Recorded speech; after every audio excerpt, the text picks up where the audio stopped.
اللہ تعالیٰ نے ہفتے میں 7 دنوں میں ایک دن بابرکت بنایا، وہ جمعہ کا ہے۔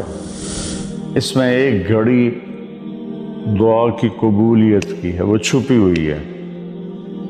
اس گھڑی میں جس خوش نصیب کو ہاتھ اٹھانے کی دولت مل جائے وہ دعا فوراً قبول ہوتی ہے، وہ سیدھی عرشوں پر جاتی ہے۔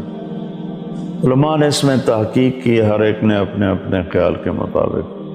بعضوں کے نزدیک جب امام خطبے کے لیے ممبر پہ آتا ہے تو وہ دعا کی قبولیت کا وقت ہے۔ بعضوں کے نزدیک جب 2 خطبوں کے درمیان بیٹھتا ہے تو وہ وقت دعا کی قبولیت کا ہے، اور بعضوں کے نزدیک عصر سے مغرب کے درمیان کوئی بھی گھڑی اللہ کی بارگاہ میں دعا کی قبولیت کی ہوتی ہے۔